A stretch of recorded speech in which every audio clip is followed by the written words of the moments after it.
Bien le bonjour YouTube, j'espère que tu vas bien. Quoi de beau YouTube aujourd'hui? Coucou, ça va? Ben voilà, nouvelle review de manga, ça faisait un petit moment qu'elle n'avait pas eu, voilà, et après ça sera un film, après ça sera de nouveau un manga, de nouveau un film, on sait pas trop.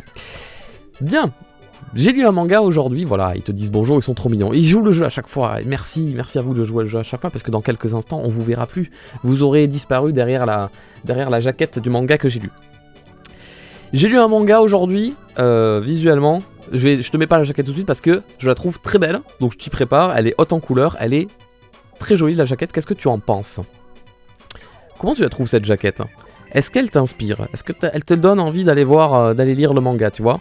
Elle a des couleurs un peu pétantes et à la fois, tu vois, du bleu tranquille, elle a du rose comme ça, hop, et tu lis le titre, Witch Watch, tu devines que ça va parler d'une sorcière, et alors il y a des gens qui disent waouh, pas du tout, waouh, c'est coloré de ça, elle est belle, elle est toute jolie, voilà. Chacun son avis. Moi, en tout cas, je la trouve très jolie cette jaquette. Witch Watch, alors ça a été édité aux éditions Soleil Manga, c'est écrit en bas à droite, et ça a été écrit, scénarisé et dessiné par Kenta Shinohara. Alors on nous parle de quoi dans Witch Watch? Déjà, il faut savoir que c'est une comédie, d'accord? On n'est pas sur un shonen ou quoi, on est sur une comédie humoristique et entre guillemets romantique, bien que pour l'instant, le romantisme, c'est vraiment pas le cœur du manga. On parle d'un jeune garçon, je suis désolé, à chaque fois que je lis un manga, je ne retiens pas le nom des personnages. Le jeune garçon, il s'appelle Morihito. Alors ce jeune garçon, qu'est-ce qu'il a de particulier? Il est extrêmement fort. Il ne paraît pas fort sur lui-même, d'accord, physiquement, mais il a une force comment ils disent? D'ogre. Il a une force d'ogre. Pourquoi il a une force d'ogre? Parce que malgré le fait qu'il a une apparence humaine, c'est un ogre, officiellement. Le gars, c'est un ogre. Mais c'est un humain, il parle, il mange, il dort, il va à l'école comme tout le monde. Sauf que c'est un ogre. On n'a jamais vu sa forme d'ogre officiellement, on l'a toujours vu comme un humain. Il vient d'une famille d'ogres, je sais pas quoi, qui descendent d'autres animaux, mais en gros, c'est un humain. C'est un humain, normal, mais il est extrêmement puissant. Et un jour, son papa, il lui dit « Bon, tu te rappelles de ton ami d'enfance, là, qui était parti quand t'étais au primaire ou à la maternelle, je sais pas quoi, pour faire des études de sorcière? Eh ben, elle est revenue. Ah, vous allez vous revoir, c'est cool. Et en plus de ça, elle a besoin d'un familier, tu sais. Les sorciers, les sorcières dans Harry Potter, ils ont un rat, un hibou, une grenouille, des trucs comme ça. Et ben, elle veut un familier, un animal de compagnie familier. Bon, bah, elle a décidé que ce sera toi. Oui, toi, mon fils, tu seras le familier de cette sorcière. Oui, ouais, bon, t'es un ogre, t'es un humain, bon voilà. Tu seras son familier, tu lui porteras compagnie, et tu la protégeras. Et pourquoi tu la protégeras? Parce qu'il y a une prophétie. Ouais, la maman de cette sorcière, bon, vous avez compris que c'est celle qui est sur la couverture, la maman de cette sorcière, elle a fait une prophétie. Et une prophétie pas cool, qui dit que elle est en danger. Sa fille est en danger, elle va avoir des problèmes, elle va peut-être mourir et tout. Tu vas devenir son familier et à la fois son garde du corps, tu vas devoir la protéger. Donc voilà, c'est ça l'histoire. Du coup, dès la 5e page du manga, on voit la rencontre entre les deux personnages. Et c'est délirant, parce que du coup, elle vient de finir ses études de magie, donc c'est une magicienne, mais elle vient juste de terminer. Et elle est un peu, comment te dire ça, assez maladroite. Alors, parenthèse, les dessins sont magnifiques. J'adore le chara-design de tous les persos. La fille, elle est trop mignonne. Le mec, il est trop BG. J'aime trop. Je vais te montrer un petit peu des pages. Il n'y a pas de spoil. Hein. C'est pas une histoire à spoiler. Voilà, c'est du... c'est des... Oh mince, j'ai pas le mot, comment on dit. C'est des histoires de vie. Tu vois, des scénettes de vie un petit peu. Alors, on va attendre que le focus fasse son taf, tu vois. Elle vole un petit peu comme ça. Et il faut savoir que la fille, je vais pas dire qu'elle est un petit peu naïve.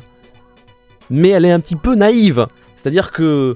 le père explique que voilà, mon fils, tu vas être son familier, donc vous allez habiter ensemble. D'ailleurs, je vous laisse ma maison, moi je me casse. On sait pas, tu vois, c'est pas justifié, c'est vraiment pour créer la situation et ils vont habiter ensemble.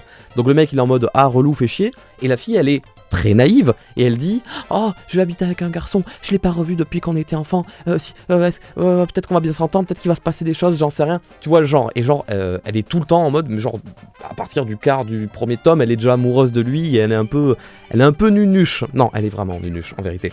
Et donc du coup, elle, en pensant à ces histoires un petit peu d'amour alors qu'elle a même pas encore rencontré, elle perd le contrôle de son balai et elle débarque dans le salon du gars en traversant la vitre et tu vois la gueule du mec en mode ah, ça y est, ça commence, let's go. Et donc du coup, bon, bah il faut réparer la fenêtre, alors du coup elle elle va user de ses pouvoirs magiques parce qu'elle est vraiment magicienne, donc elle fait de la magie, et elle répare la vitre, et elle va lui montrer, regarde, je suis capable de faire d'autres sorts, si tu veux, par exemple le sort de devenir, de transformer n'importe quoi en 2D, je peux devenir, les trucs peuvent devenir des feuilles, et comme ils n'ont pas d'objet sur la main, regarde comme les dessins sont vraiment, vraiment jolis pour le coup, avec la lumière, les ombres, tout ça.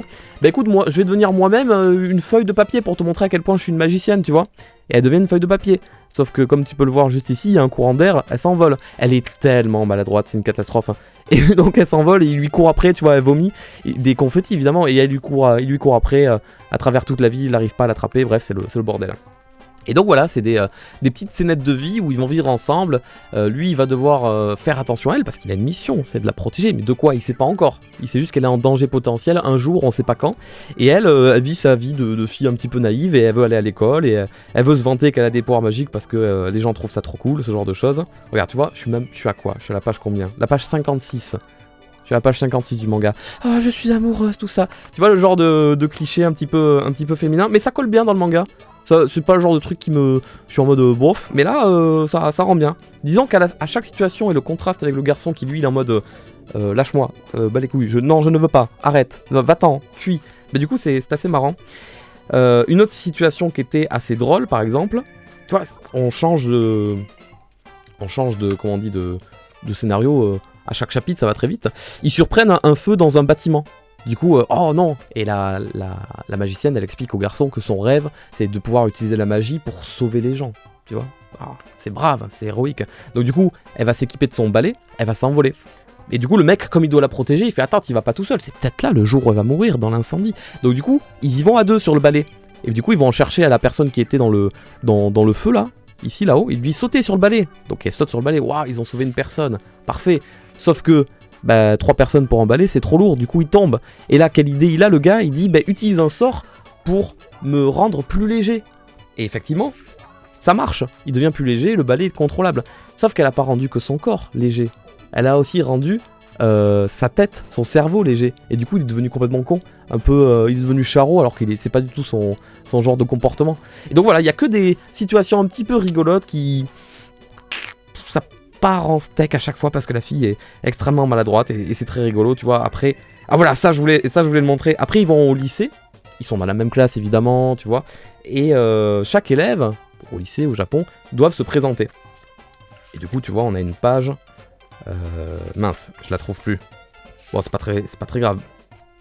Bon, dis-toi que chaque élève se présente, et à un moment donné, ça va être au héros principal de se présenter. Sauf que, par je ne sais plus quel scénario, une histoire de gomme, je sais pas quoi, elle veut utiliser en scred un pouvoir pour faire grossir sa gomme, parce qu'il avait cassé en gros. Et sauf qu'elle vise mal, et comme tu peux le voir, elle vise une mèche de cheveux, pour faire grossir une gomme. Ce qui fait qu'il se passe ce qui devait se passer. La mèche devient super grande, et ça m'a fait beaucoup rire, parce que du coup, elle dit, mais on dirait Gon. Spoiler. Et du coup, même la prof elle-même, en haut, a dit depuis quand Gonfrix est dans ma classe du coup? Spoiler, j'en dirai pas plus. Et voilà, et elle fait que des conneries, genre à un moment donné, elle se grossit elle-même dans la classe, et là, c'est à ce moment-là que tout le monde sait que c'est une sorcière. Et en fait, bon, ça va, c'est une sorcière, c'est cool. Et voilà, et il y a un moment sympathique où elle apprend aux élèves à flotter dans les airs, du coup. Elle fait un sort, tout le monde s'envole. Non, franchement, c'était très plaisant, c'était très... ouais, vraiment, c'est un peu enfantin, mais genre ça fait du bien de lire un petit peu des mangas qui se prennent pas la tête, et c'était tout rigolo, trop... Voilà, il y a ça aussi qui m'a fait beaucoup rire. Elle déménage, donc elle déménage dans la maison du gars, et elle a des gros cartons, et ils sont trop lourds pour elle. Du coup, le gars il lui dit, bon, il faut que tu prennes un petit peu les devants, voilà, faut que tu peux pas compter que sur ta magie, tu peux pas compter que sur les autres, vas-y, il faut que tu les portes toi-même, c'est tes cartons, vas-y. Et elle a fait, non, je vais utiliser un sort pour me dupliquer. Elle va faire un multiclonage en gros. Attends, j'ai tourné la page dans le mauvais sens. Comme ça, elles seront deux et elles pourront porter 2 fois plus de cartons. Du coup, elles se dupliquent.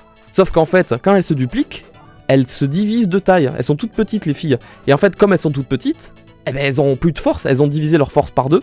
Et donc, au lieu d'être une seule personne qui porte un seul carton, elles deviennent 2 petites personnes qui portent toujours un seul carton. Et du coup, le gars, il pète un câble. Il dit, mais tu te rends compte que ça ne sert à rien ce que t'as fait. Tu reviens au même, tu portes toujours qu'un seul carton. Et du coup, à la fin, elle fait 4 personnes. Elle fait 4 petits personnages. Et c'est toujours pareil, à la fin, 4 petits personnages pour toujours porter qu'un seul carton. Et du coup, c'est le genre de truc, c'est tout bête, c'est tout con. Tu te dis, mais elle est nunuche, elle est naïve, elle est bête. Et voilà, et moi ça me fait rire. Il y a un contraste énorme entre le garçon et la fille, tu vois. Le garçon, par exemple, lui, quand il doit se taper, il a une force vraiment surhumaine. Donc les moments de combat avec le garçon, c'est un peu plus... les traits sont plus matures, c'est beaucoup plus sérieux, et quand je te dis qu'il a une force d'ogre, il a une force d'ogre, il pète tout. Mais après, il s'en vante pas, faut que ça reste secret. Voilà, donc voilà le scénario. Bon, je t'ai complètement spoilé tout le tome 1. D'ailleurs, il n'y a que le tome 1 qui est sorti, alors qu'habituellement, quand il y a un nouveau manga qui sort, il y a toujours tome 1 et tome 2. Mais là, pour le coup, il n'y a que le tome 1, et je me suis fini le manga super rapidement. Et ben, j'ai très hâte de voir la suite, parce que c'est vraiment très bon enfant, c'est très chill. Voilà, comme lecture, c'était très mignon. Donc, je m'attendais pas du tout à ça en voyant la jaquette, je m'attendais vraiment à quelque chose de beaucoup plus... excusez-moi le cliché, beaucoup plus féminin, beaucoup plus manga pour shoujo, tu vois, manga pour filles, vraiment manga centré sur la relation amoureuse, tout ça, pas du tout. Donc très très bonne surprise, et les dessins sont très très beaux. Voilà, donc c'était ma dernière critique, ma nouvelle critique de manga, Witch Watch. Merci, au revoir YouTube, merci d'avoir regardé cette critique, cet avis, et à bientôt, bye bye.